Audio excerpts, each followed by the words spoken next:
Hello everybody, it's Zeidoktor here, and this episode of the Typical Manga Review is going to be dedicated to My Hero Academia, Chapter 114, Results Aftermath. And we get a nice little color cover page here with Himiko Toga and Shigaraki. Shigaraki's got a nice handy little chair right there, and by that I mean it's covered in designs that look like hands, because Shigaraki. The chapter itself opens with Class 1A discovering who passed and who didn't. We already know from last week Deku did, and also we reconfirmed that Mineta did, because he's right there. And we just kind of go through everybody's reactions: Jiro, Ida, Seiji, Zero, Uraraka, and etc. etc. Everybody passes except Bakugo. He's just sitting there like really pissed off look on his face, like realizing that he didn't pass. And we also see Todoroki confirming that he didn't pass either. At this point, Yoarashi comes up to Todoroki, gives him a head-banging apology. By that I mean like he actually bends down so hard he plants his head on the ground. He declares that the whole thing was his fault because Todoroki didn't pass and his pettiness was to blame. But Todoroki acknowledged that he kind of started the whole thing back during the UA entrance exam, so there's no need for that. I mean, after all, Yoarashi at least was being out and open about it, so. And he says it helped him realize something, which his thoughts are, this is a part of my journey as his son. It's just another obstacle to overcome if I want to become a hero. And the others are realizing that neither of the top two passed. In fact, Kaminari is actually insulting Bakugo here. He's like, time to clean up your potty mouth, huh? Words matter, you know. Just like our meat-loving senpai said. Shut up if you don't want to die! Bakugo's ready pretty much to, well, explode.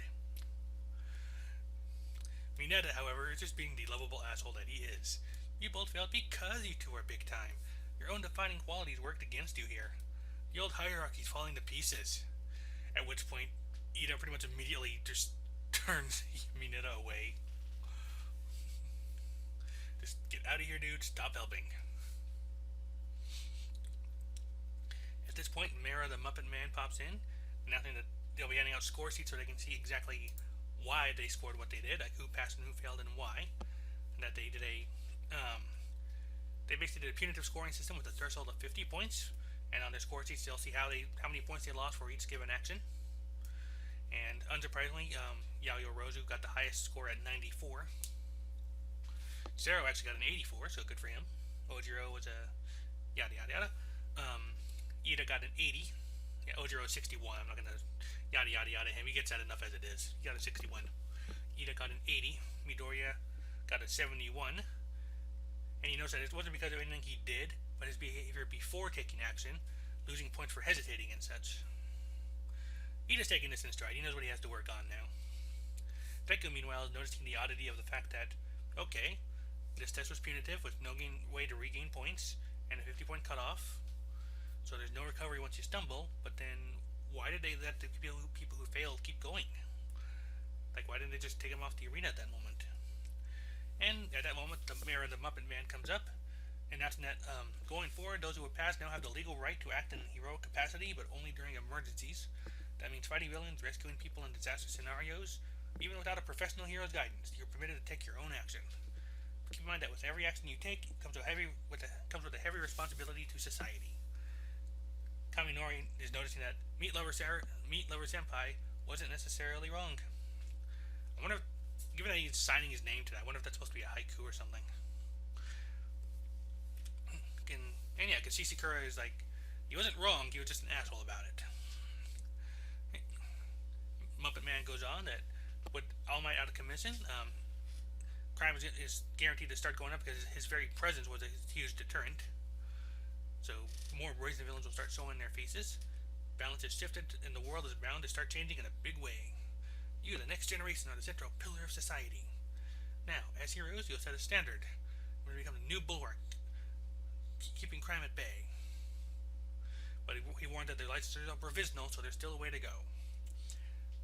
Deku is clenching his fist in determination, but now Mayor the Muppet Man moves on to those who didn't make the cut. He advises them not to be disheartened by the scores. They don't have time for that. There's still a chance. If they sign up for and complete a special 3-month training course and pass the individual tests at the end, then they too can get their provisional licenses. Because as he points out, like, they're looking to the future. They need as many top-class heroes as they can find. The first round was basically the qualifier, and the 100 that came out of that were all chosen to move on because they all have potential worth cultivating. So, and that, in answer to Deku's question, is why they kept them on the field at the very end rather than taking them off early. Because just because you fail doesn't mean that all hope is lost. Rather, go back and work on your deficiencies, and you have the potential to surpass even those who triumphed that day. But he does, and he warns that while attending the training course and maintaining their regular coursework is going to make it for a packed schedule, if they're up for it, the next test is in April. I think we're in the start of the year roughly here, I think is what it is. Bakugo, Todoroki, and Yorazi are all reacting in their own special ways, growling, stoicism, and yes, please, and thank you, respectively. And Todoroki simply insists that he'll catch up soon. And with that, the provisional license exam is complete. Deku's narration notes that they took a big step forward and we're actually seeing Deku's hero provisional license. He's actually getting teary-eyed about it, which Uraraka kind of questions him about. And he is happy because the license is a mark of progress. Like, it's a mark of progress that everybody who's helped him out is getting their investments worth. He's basically like thinking he's got to show this to his mom in All Might. An odd look on Uraraka's face as he's like smiling at him, like, yep, for sure. And then Ms. Joke approaches Eraserhead to get their classes together for some joint training. Yorashi is like approaching the group, like, Todoroki, I'll see you at the training course, but I still don't really like you. Just apologizing in advance for that. Sorry, that's all. And he's doing this all as he's running past them. Here he was like, how weirdly considerate of him. Huh. And even okay, the name eludes me, but Can't Stop Twinkling. His name is eluding me at the moment, but he's like, is he audacious, sensitive, or perhaps both? Deku, meanwhile, approaches Chewbacca, and from Shiketsu, exactly like what exactly is involved in the training that helps cloak their presence. But Chewbacca explains that they don't actually do that sort of training. Even though Deku's like noticing that, and when Deku asks about Kami and how she specifically said that, he says that she wasn't feeling well, so she took a cab and already left. Oh, well, sorry to bother you then. But Chewbacca does know that now that he thinks about it, she's been acting very weird these past 3 days, different than normal. And we see Kami getting all ungoopy. And while she's on the phone, like, you finally picked up. Where are you, and what are you doing, Toga? Yep, this whole damn time, from moment one, Kami / Candace / Purse Lips Girl, as Deku calls her, has been Himiko Toga. And she's just pretty much like talking like I just finished a fun play date. Like, you're supposed to report back at regular intervals. If one of us gets arrested, we're all in trouble. Relax, I've come this far, never been caught, right? Besides, my little venture paid off. Tomer is gonna be thrilled. I got my hands on some of Izuku's blood. Yep. And as she's explaining this, we're also getting a narration box explaining that Toga's quirk is transformation. By ingesting a person's blood, she can transform into them. So this chapter ends with a nice big old wham shot. And there's a whole lot of implications for what's going on here. The first thing I'm going to give is my personal theory to what Toga's quirk and how it works is. Because one thing that's noted is that she can assume multiple... One, this explains during the training camp arc why she was insistent on getting blood. It also explains why she only used Uraraka's form besides Kami, because that's the only person I think she got at the time, from what I've been seeing in discussions and such. My own theory on this is based on how to limit the quirk without being overpowered, which is like a common thing in this series. As the narration explains, if Toga drinks someone's blood, she can transform into them. The ability to transform into them lasts for as long as that blood remains in her system. So the moment her digestive system works through the blood, it just fades out. She can no longer transform that person without another dose. And she can take multiple at once. That's how she's going between Kami, Uraraka, and other stuff. Right? That's only my theory.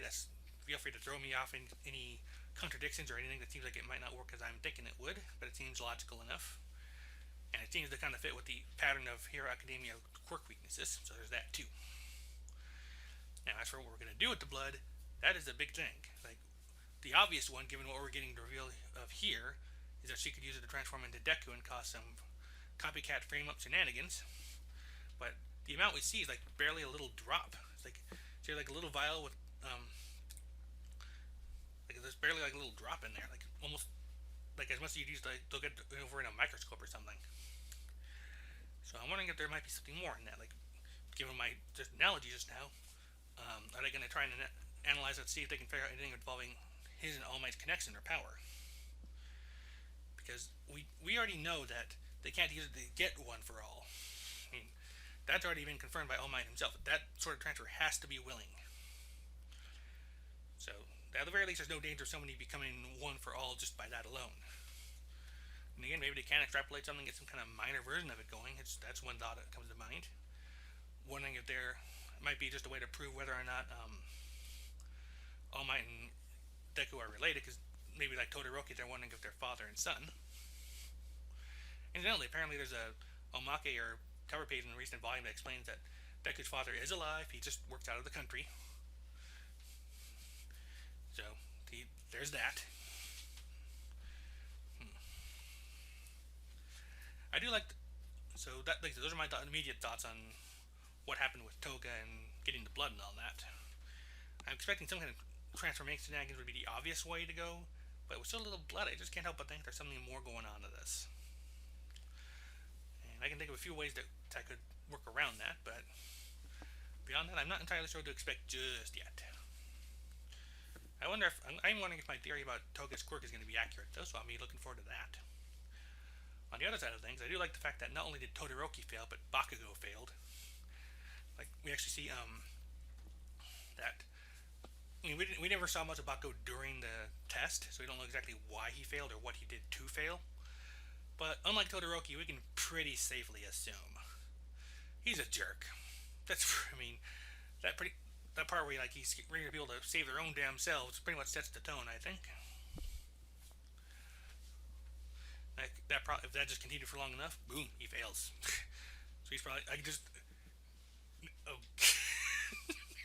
Right, I'm sorry, but now I'm just imagining Bakugo in some kind of situation where he has to learn how to control his temper. Like, put him in some kind of self-help anger management group like the Adam Sandler movie or something. Or maybe doing that Foul-Mouth episode, Tiny Toon Adventures, where he won't do it around, where they find out he won't do it around kids, so they keep him around kids to force him to keep his temper quiet. I don't know.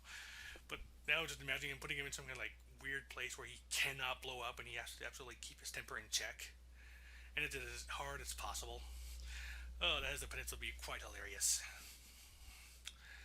Yeah. And also Todoroki and Mineta actually had a point on here. It's their qualities that make them stand out that actually is what hurt them here so much. Todoroki's stoicism and father issues, Bakugo's Bakugo-ness, and there's also Yorosaki. Now I'm kind of wondering what deals with the other 8 people who didn't pass, but I guess we'll probably get introduced to them when Bakugo and Todoroki take their makeup test.